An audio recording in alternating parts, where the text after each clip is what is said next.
Hello and welcome to Self-Publishing Insiders with Draft to Digital. My name is Mark Leslie Lefebvre, and I am the Director of Business Development for Draft to Digital, and I'm honored to be in the virtual studio with two awesome folks from the Barnes & Noble family.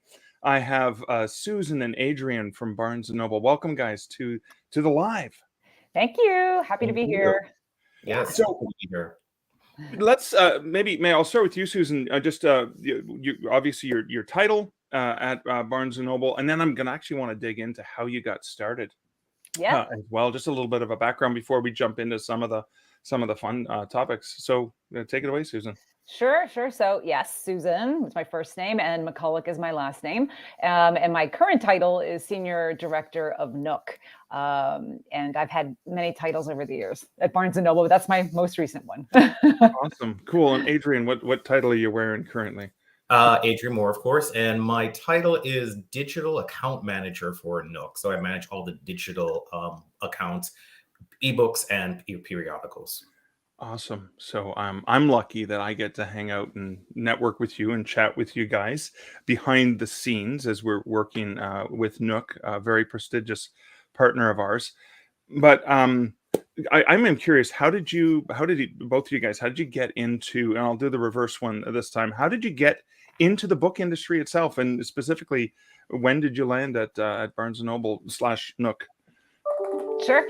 So I go way, you go way back, and I was an English major, and I had these ideas about being a writer and being an editor and all of that. And my path actually took me on the managing editor route. And I worked at some of the big trade houses for a number of years, and a little foray into children's library publishing for a little while. And I made it over to Barnes & Noble a long while back to help manage their publishing program, which they had internally in the home office and later migrated to Sterling. So if those of you who don't realize, Barnes & Noble does own Sterling Publishing / Union Square Publishing right now. So it was interesting. I was all traditional, all print, my experience. And then the same was at Barnes & Noble, but then that retailer added level, which was a nice addition to my skill set, if you will. And then somewhere down the road, I got pulled into the digital side, and that was right at the beginnings of Nook. And we were basically a startup within the company, and really kind of learned the ropes inside and out as we launched devices and we got into the ebook space and all the things that happened there. And I was largely on the operational side of things, and then over time morphed into kind of leading the Nook business for the past 2 years. So it went from operations to really the whole McCulloch, sales and stores and everything that goes with it. Wow, cool. How about you, Adrian? How did you get involved? I was working for a law firm many years ago, right out of college, in their marketing department. There was kind of a glass ceiling at a law firm because you need a JD degree. And so I kind of really wanted to do something else, couldn't figure out what I wanted to do, had an idea because I've always loved books and I've always loved reading. And a good friend of mine who is a writer at the time for Entertainment Weekly suggested I go into book publishing. And I was like, that's a great idea. I've always wanted to, but I don't want to go back to school. And he said, nonsense. Just go apply for a job in book publishing. And so I did, got a job at a small publisher, worked there for a number of years. Then a couple of years later, got a position at one of the big 5 publishers, worked there for a number of years in the sales department. And one of the things that came up at the time was a lot of our sales reps were looking for books that were no longer in print. And so we got into print on demand very early in that game. And then that led to the start of eBooks. And since I was already working with PDF files and working with the print on demand, they said, hey, we think this has something to do with what you're doing. So why don't you go work on that? And I'm like, oh, okay, sure. So I got involved in that, in eBooks very early on and helped grow that. I bumped around after that to a couple of other companies and then landed the position about 10 years ago this month with Barnes & Noble. And so I've been working on the ebook program under Susan for that entire time, and it's been quite an adventure.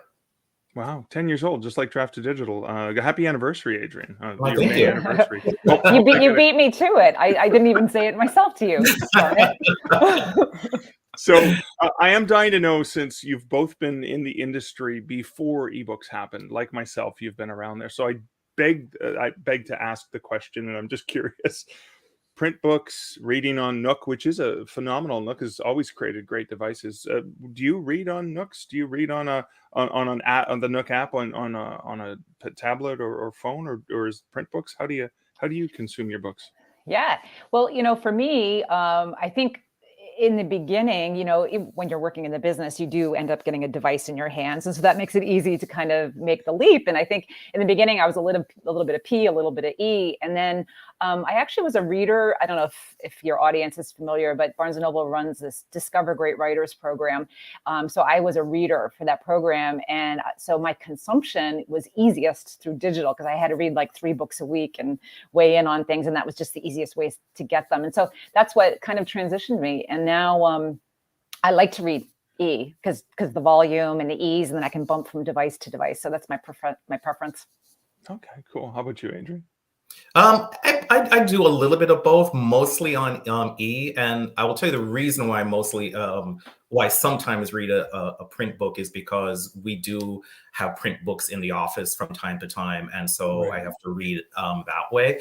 But my preference is to actually read on E. One of the things that I really like about reading on an ebook is that I never lose my place when I stop reading.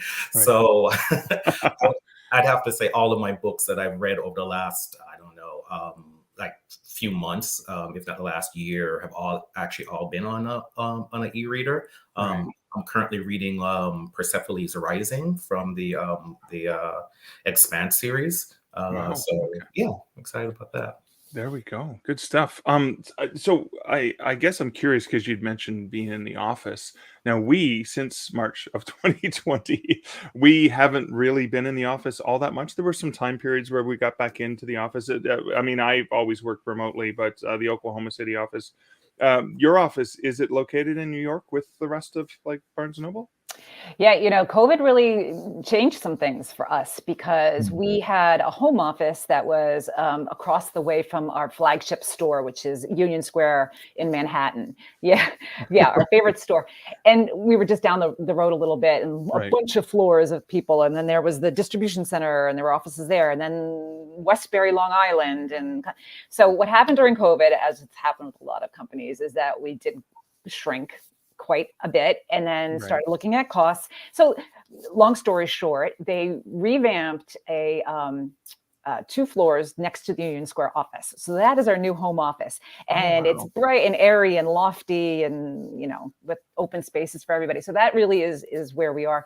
In terms of going back to work, it's still kind of hybrid for us, like a lot of places, because we're on the digital side.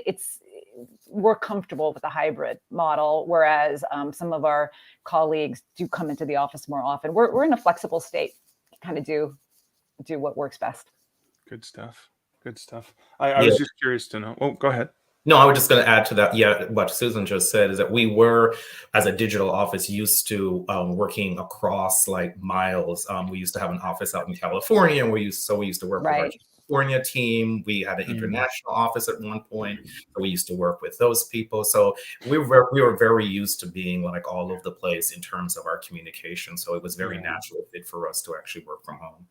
I bet you it was paper, scissors, rock. Like, who's the unfortunate person in New York who has to go to California in February? I bet you said, no, I don't want to go.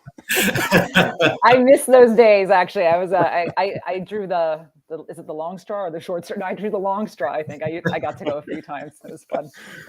Awesome. So I'm so excited to talk to you guys, because one of the things I've always loved about Nook is that you're born of the largest physical book retailer, with stores across the United States, and so you have, unlike some other platforms that shall not be named here, you actually have and still have physical locations, and that's long been a part of the brand. And so Nook was an expansion into this new realm of ebooks. So you could take the best of Obviously you started with bnn.com. So first it was online book selling, and then it was ebooks. But I am curious to learn how you, as the entity of Nook, because that's what you guys do, how you leverage those physical locations in your operations, and to help, I guess, the Barnes and Noble customers discover, because most people still haven't discovered the joy of ebook reading, I guess.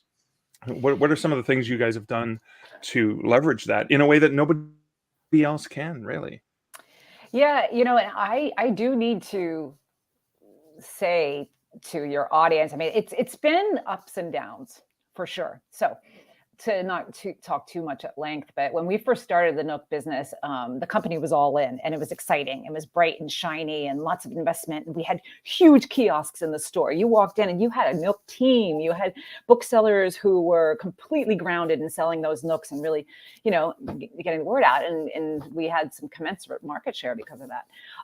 And then our company has gone through a lot of management changes over the years, and we were public when Nook launched, and we continue to be public. And then CEOs kind of came and went. And then we didn't have the profile that we once had in the beginning. And so you started to see our presence kind of die down a little bit, and not as much investment. And there was, kind of a siloed approach to the digital versus the physical. But I am so thrilled and excited to say that over the last 2 years, like we went private in 2019. And if you read the news, know about our CEO who manages us now. He's totally in the mix, and he's totally dedicated to digital again. And so we've kind of gotten our life back, and there's more synergy now between digital and physical. And so right now, if you go to a Barnes & Noble, you're still not quite seeing that Nook presence, like boom in your face, but there's a lot of inroads being made, and we're part of the conversation, and we have a lot of great stuff coming up where it's going to get even more consistent, organized, and visible to the public. Great. Thank you so much. Now, you spoke about the Great Writers program. What was it? Discover Great Writers? And that was a program in store at Barnes & Noble? Yeah, it was. They had a fixture, and they call them, or an end cap or something like that, where you could go into a store and there was a whole section with handwritten notes about, the curated list of new authors that the stores wanted to promote. Cool. And then I am curious then. So there are different ways that people can get into the Nook store. Now we're obviously, we're hosting this for writers, so they can go to Nook through Draft to Digital or other distributors, but they can also go through BNN Press. Can you talk a little bit about the ways that authors, obviously traditionally published authors get there through their publisher who already have a relationship with Barnes & Noble / Nook, right? But what are the ways that people can publish to your platform? Yeah, I appreciate you even bringing it up, because on some level we're doing the same thing, Draft to Digital and Barnes & Noble Press, but it is a self-serve platform where you can go in and load your books and your files and be up for sale literally within a day or two, pending your vendor setup is there, the tax forms and all that kind of stuff, which usually takes longer than we care to admit. Barnes & Noble Press right now does not go wide, though. I'm just going to say that. It's really just a channel to Barnes & Noble itself. So that is one of the differences between you and us. Draft to Digital really offers that as a service. And we, as a company, Barnes & Noble, do believe in going wide. We believe authors don't serve themselves well when they don't go wide. There's a lot of loyalty within different retailers, and if you limit, it's only going to limit your sales. We know that the Nook customer is super loyal, and the Nook customer is not going to be reading on a different device out there. They're really going to be in that Nook environment. So you kind of give that attention. Cool. With that, and this is something that I've always been fascinated with, having worked for an ebook retail company for a number of years, is the ability for you to properly understand with a Nook. So somebody walks into a Barnes & Noble store, they buy a new best-selling title, they take it home. You don't know if they've read it. You don't know what's going on. You don't know if they lost it on the way home from the store. As Adrian said, they lost their bookmark, so they're not sure what page they're on. But I think with Nook, with somebody who's reading on a Nook device or on the free Nook app, you really understand what the read through is. You can really understand that sort of, um, and that's a big issue for authors with series, right? Yay, I've got a button to book 2 at the end of book 1. How many people made it to that first, right? Like, I know what my percentage is of people who've gone through and bought because I can see the raw data of sales. But are there any opportunities potentially to assist publishers and or authors with, hey, this book's got a really solid read through, and I understand you cannot share private data, but I think at an aggregate level there are opportunities to say, wow, this one's really moving. Is that something you guys played with at all? We have played with it. I got a certain percentage down the line to actually having something that could be shareable.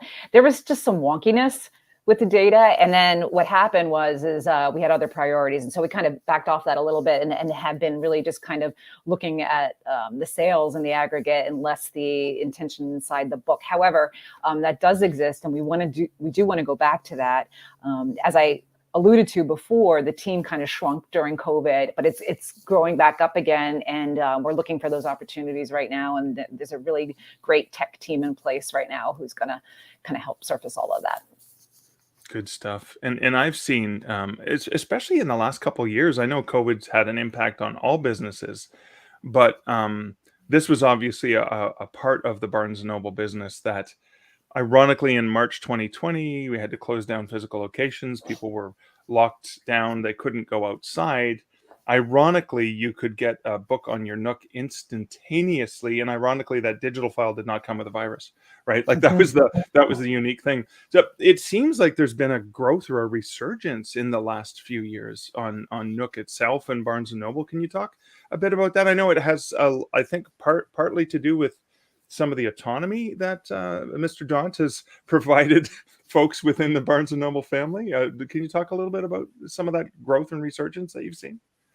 Sure. And Adrian, feel free to jump in. I don't want to be the, No, it's okay. Yeah, for sure. So yes, the physical stores closed and we absolutely saw a change in sales because of it.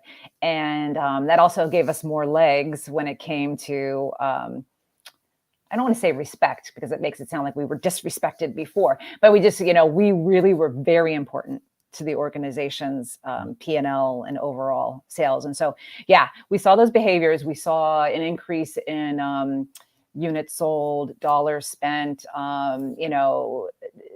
sales per customer and things like that.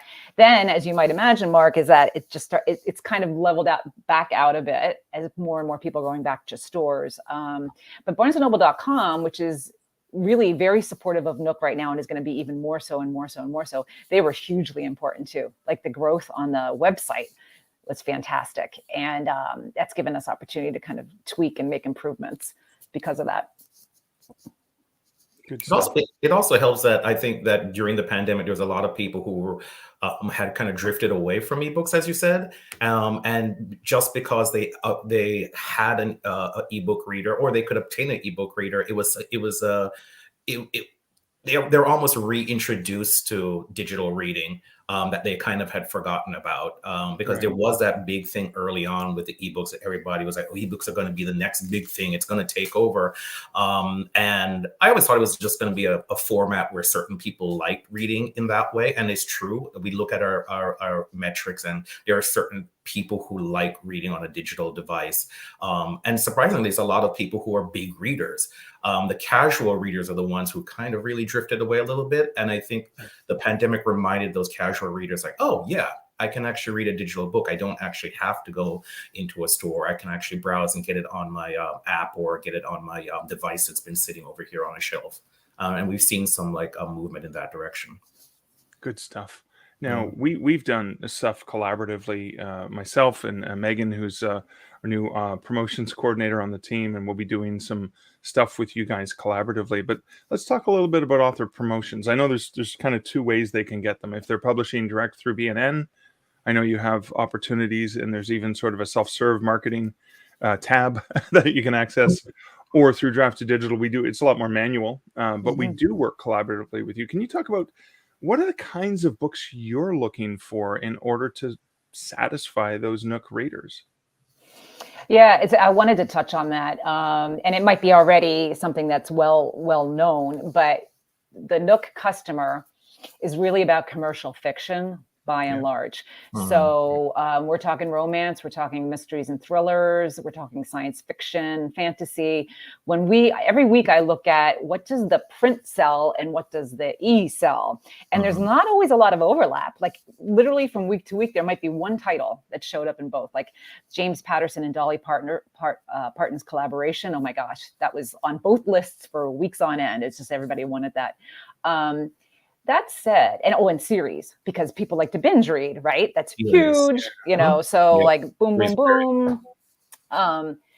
But I've seen these little bumps lately in the nonfiction space, which is very exciting to me, like business Wow, books, really? biographies are peaking a little bit here and there. And so I'm always very wary about sticking to well, this is what always sells and this is what we should always march to. You know what I mean? I really want to look for those opportunities for those breakout indie um, under indexing genres Mhm. that, I want to make sure that we give those the play that they deserve. I was going to say the same thing. A lot of Susan hit a lot of the lists that sell really well, and I'm going to emphasize again series. Series is a big deal. I think Right. if you're an independent author, you should really think about not just the one book, but how can you make this book make more books out of this? How can you make Right.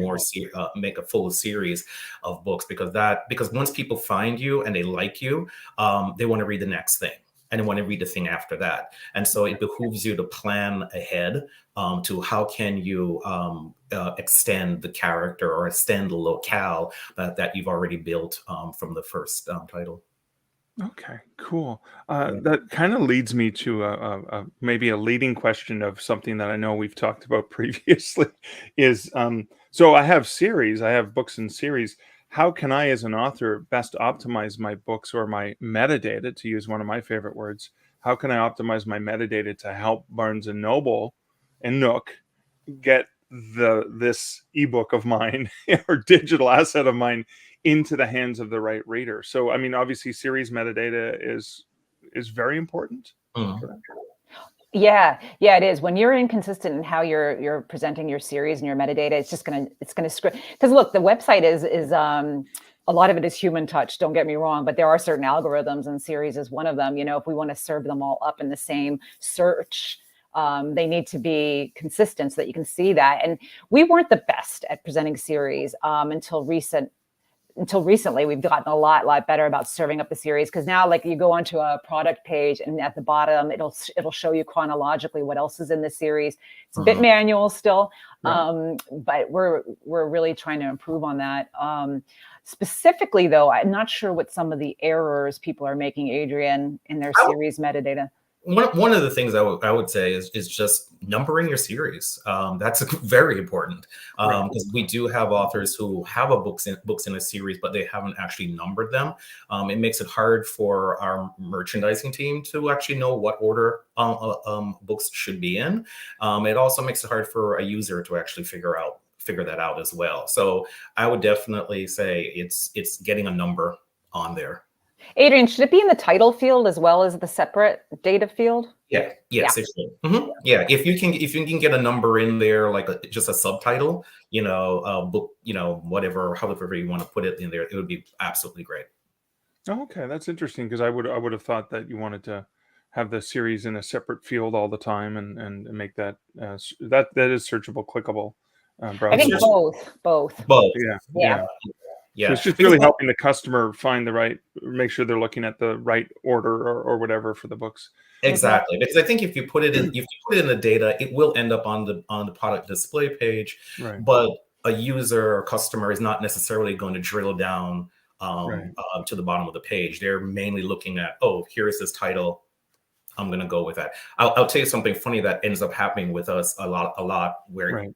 customers are, which should show this, is sometimes we actually know we have books that in on multiple different languages, Okay. and sometimes a book in, like, say, I don't know, French or Spanish will have the same exact title as French or Spanish. And what happens is that if we don't actually put in the title against that book that it's French or Spanish, we have a lot of customers would automatically will just buy the wrong title. Right, without looking at that other metadata. They're not drilling down to look at that other metadata. So you really want to keep as much pertinent information in the title up at the title point as we can. Reminds me of an issue I had when I worked for one of your, I guess, competitors from Canada. And although really there is no competition in Canada, I mean, not the same because you guys are in the US, but one of the challenges was people would buy an ebook and then they would email and a week later and say, where's my book? I ordered it. It didn't come in the mail. Yeah. Did that happen at Nook? It's less so. I mean, because you know what, on the app or on the device, you can't buy physical. So it'd really be only a barnesandnoble.com error. Yeah. So it doesn't happen. You never gave me your address. So one of the things I always, when I talk to authors about, okay, so here's some things you need to think about with Barnes & Noble. I talk about pre-orders. I talk about reminding them that Nook was born out of these passionate people who work in traditional book selling, who worked in New York publishing, and they, unlike some other places online where the inmates run the asylum, that's completely driven by algorithms and machines, terminators and all those things. But this is a place where there's a lot of human, and you talked about that. There's the human touch, there's the merchandising, which is a term you guys use, right? For the people who decide what books, I know it's a store term, physical store term, but you use that term for people who decide what's going to be featured on BNN.com and here and in this category. Can you talk a little bit more about the importance of that human touch and how that enhances the reader experience at Nook? Yeah. It's one of the things I think that's kept me at the company so darn long, because the people are so great. I mean, just working with book people, it's just amazing. Yeah, I think it's really important. Look, we've made our mistakes as well. If you go on bn.com, you've had those moments where they served up something that you bought like 5 years ago and you're like, well, why is this not fresh? We're getting better and better at that. But when it comes to the pages, like if you drill into the specific genre pages or what have you at bn.com, that is all hand touched, basically. Okay. Yes and no, right? Like, what are all the newest ones? What are the bestsellers? What are the new releases? That all is going to come in, whatever. But there's always moments where there's a call out or a banner or certainly our email marketing that we do, that is absolutely picked by somebody. And that somebody works with your team, Mark, or any other publisher and says, you know what? Every day we do a deal for Nook. What do you have? What do you have to show us? I'd love to, give your title some play, and can we down price it just for a day or two? Like that kind of thing is constantly happening. And we're very tied to our stores right now in terms of what their priorities are. So they just announced our picks for like the YA genre and the children's, and that's out there, and we support that. So our merchandising is cross-pollinating what the stores are doing and what we're doing. But there's always those moments where digital has its own personality. So it's a bit of both. Yeah, I would say that one of the great things, and Susan touched on this a little bit earlier, is that we've gone through a lot of like management changes and so forth over the last few years. Some of it, not the greatest, but through it all, we all remain book people. We like books. We love reading books. We read books in the office. We read books and we talk about the books. We have meetings where we discuss not just, okay, what's the big books that are selling, but we talk about what's trending, what topics are trending. And we like to be involved in the industry and think of ourselves as part of the industry. I think one of the great things that over the last couple of years is that, James came in, and James as well, he's a book person. He owned his own bookstore. He runs also Blackstone in the UK, and he's over here. And he really kind of changed the focus after having a few business people running the company back to being really focused on like books, and really focused on not just the big books, but even those smaller titles and those things that are going to trend and those things that people within the company love. And to that end, he's really kind of empowered like the booksellers across the country to really kind of like promote their favorite titles and let the home office know about those titles. And so one of the things that we're certainly want to do is actually make sure that, you know, we're capturing that same spirit in the ebook sphere as well. I love that focus on regional publishers and authors, et cetera, that you're seeing with the Barnes and Noble brand. That's always been important to me as a bookseller, having grown up in a chain here in Canada.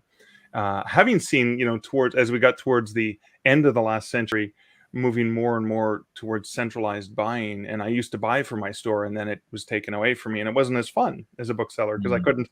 Obviously, you're going to top up the big titles, like that makes sense. You're going to have the meetings in New York at BEA. You're going to decide what you're buying in big volume, but then there's the opportunity, and it seems like that's more and more an opportunity for that custom feel. So it's your neighborhood bookstore again, right? Right. I love that.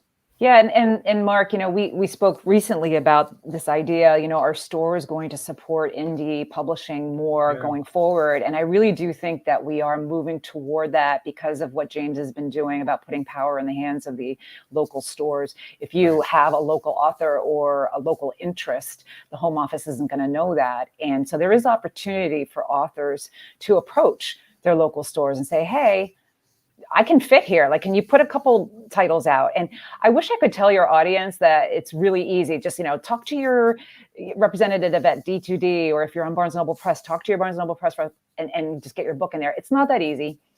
We're trying, you know, we're going to make inroads or whatever, but you can go to the local store. The booksellers are lovely people. And so don't be afraid to. They might say no, right? You know, but it's through print on demand that you can get that done. And then I'll say another thing too, is that indie publishing makes up a significant amount of Nook overall sales. I can't give you percentages, but the percentage has grown over time, and we're talking double digits. So so indie really has its place, largely in E. It's an easier place to serve the indie world, but the street cred for indie is growing. And we on the Barnes & Noble side and the Barnes & Noble Press side, we're looking for opportunities to get the word out even more, much like indie films. Everybody knows what an indie film is. You know what I mean? Like we want to kind of mirror that idea that there's this other very important piece of publishing. And internally, we also look at the sales figures for ebooks, and a lot of times we have separate sales charts for ebooks, and a lot of times the things that are on there, is, again, as Susan mentioned earlier, are not necessarily the same that's selling for print. And so one of the things that our merchandisers are able to do is to look at that report as a tool to inform what they're going to actually look at to carry in the stores, or what they can merchandise. Yeah, I love that, and I love that you're looking for opportunities to promote local, to work collaboratively with B&N Press folks, with folks coming in from D2D and other distributors to get different flavors in different stores. Can we talk a little bit about some of the? I know there was some advice that you wanted to give about authors in terms of. Specifically, I know new releases and pre-orders are very much prominent when you think about the traditional bookselling realm, where you're looking at, okay, what are the new releases this week? What are the best sellers, etc. But authors have the ability to update their pre-order date, but that isn't necessarily always a good thing. Does that cause issues for you guys downstream when that happens? Yeah, it certainly does. We see it a lot on Barnes & Noble Press, right? One of the beauties of E is that you can change your metadata, and you're not, bound to a print date, you know what I mean? And including with fixes inside your book, you can just do a new version and off you go. I'd like Adrian to speak to a little more what the actual pain of it is. But what I do want to do, I want to frame it up. Just want to say that website systems, we're in an age now where we think everything's just instant gratification. It's so super easy. It's just a computer, but it's really not. There's a lot of things that go into all the pieces, right? And so just kind of want to frame that up as just be aware. Sometimes it's not as easy as one thinks. So to that end, with the pre-order, Adrian, can you talk about that pain point a little bit? Yeah. So what happens is, if you have a book that you want to publish, I think sometimes some authors they pick an ambitious pub date for themselves, and that's actually not necessarily the best thing. Yeah. It's I think it goes back to something that I said. You really about series. You should really plan ahead and really think about what you what your workflow is and how you can really schedule something to be available. I think the biggest problem that we have with pub dates, if your pub date is a little bit too ambitious and you decide, very close to pub date that you need to switch that pub date. The problem is sometimes there are already pre-order sales for that. And when there are already pre-order sales, you're then disappointing a user, you're confusing a user because they're expecting it to come out at a certain time, and then it doesn't.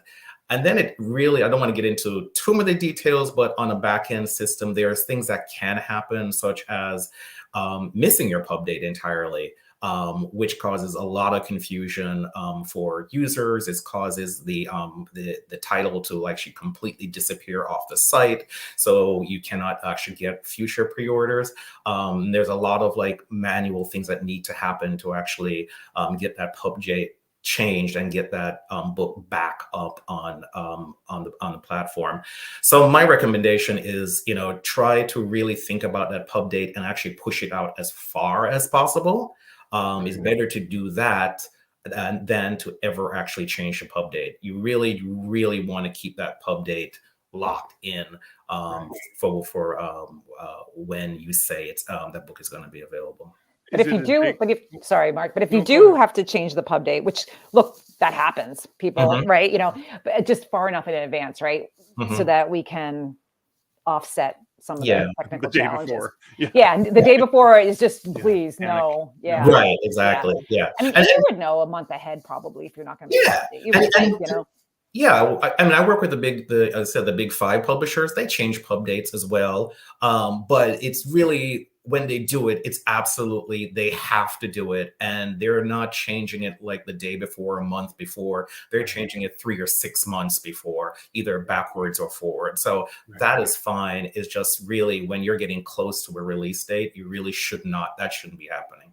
Right. I see that. Well, thank you guys for that. Now I'm gonna jump into some of the comments and questions that have come from the awesome folks who are watching this live. First one is the lady writes, just want to say this. I'm so happy to see you guys connecting with Nook. I'm glad we get to connect with Nook and share that with our audience. Craig says, love the BNN dashboard as an author using that. So that's really, really exciting to see that. Cool. And there were some questions. This is another comment, sort of, I love the Nook platform and the updates they've done over the years. Then there were some questions that I just wanted to get into specifically concerning the ebook reading on the Nook.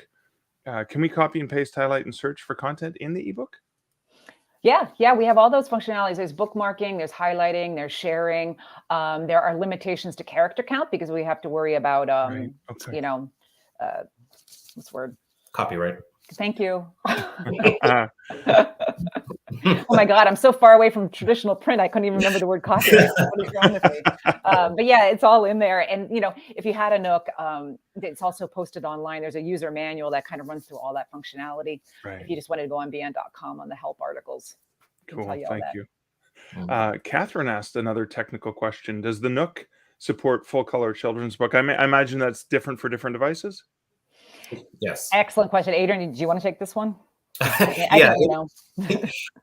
No problem. Yeah, we do support full color children's books.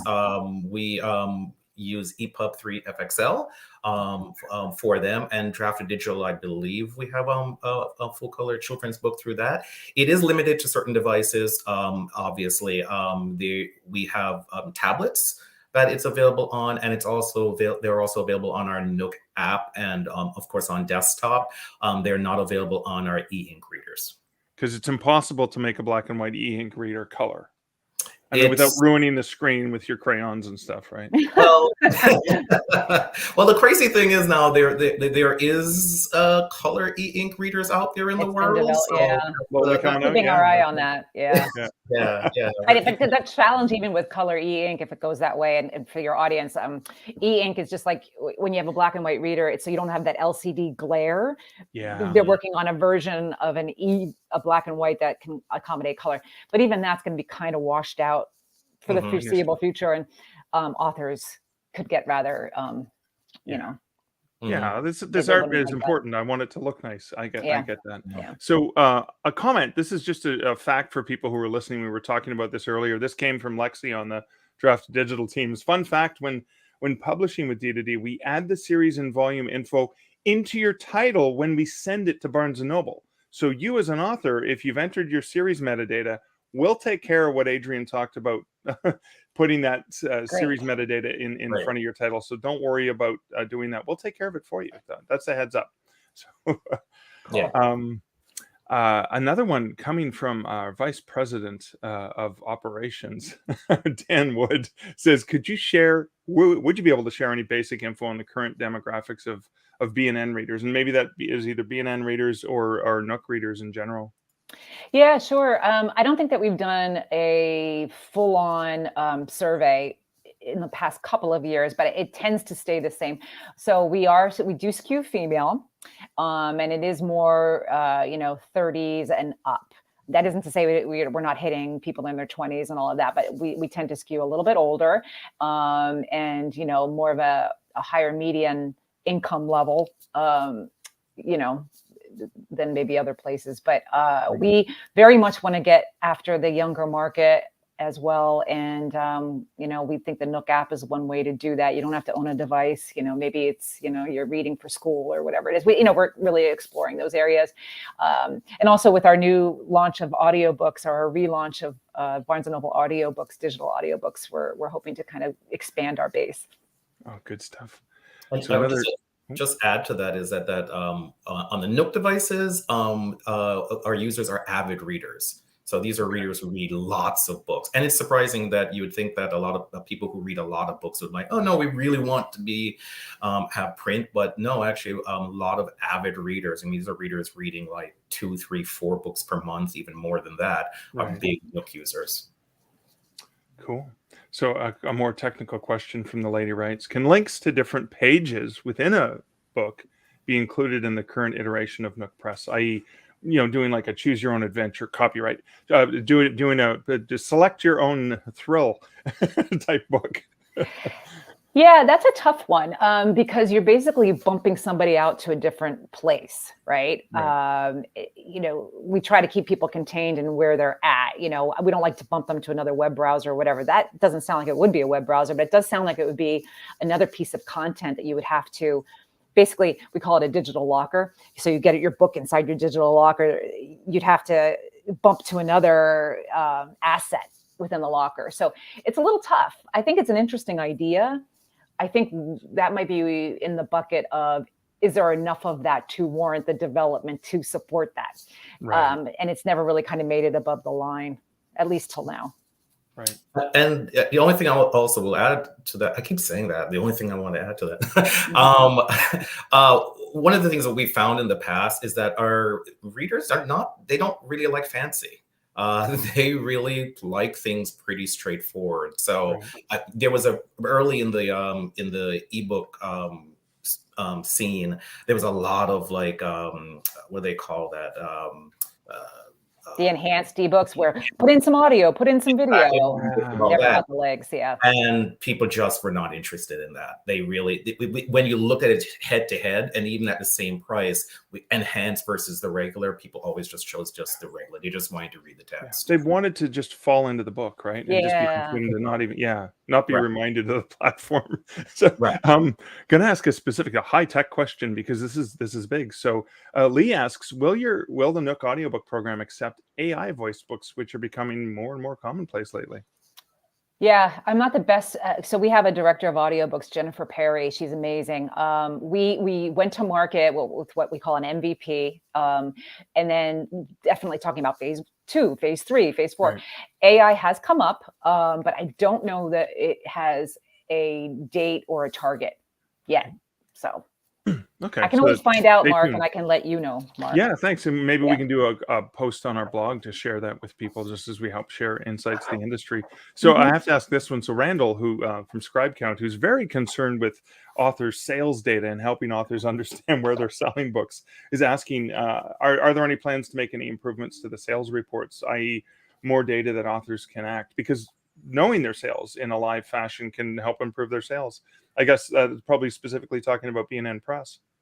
I'm assuming so, that we're talking about B&N Press. We have looked at what we can do to enhance the analytics, the author dashboard or whatever. And here again, I will tell you that, we've done some of the research and some of the development, but it's not ready for prime time yet. We have to go back to that now that we have a little more tech resources and such. So hopefully it's coming. I just can't give you a date. Thank you. Now, I have sort of a personal comment I want to share is I have been absolutely loving watching what your social media folks have been doing about the Nook brand, being very self-aware, self-deprecating even, and just funny and just very human. And that's most of it I've seen on Twitter, and that's at NookBN, right? That's the tag. Can you talk a little bit about that sort of fun and cheeky strategy that you guys have been playing with?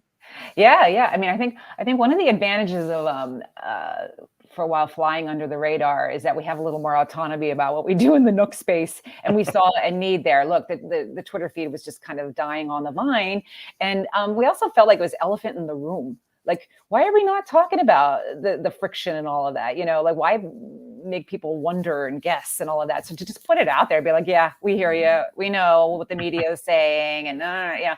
But what I love about and Justin, who does it, he's on the team Adrian and I are on, is that he's created dialogues, right? So he's not just posting and disappearing, he's reacting and he's giving answers back. And I just think that helps the brand and it helps people's, yeah. And I think our social before, again, under different leadership, it was very corporate, it was very boring, it was not interesting.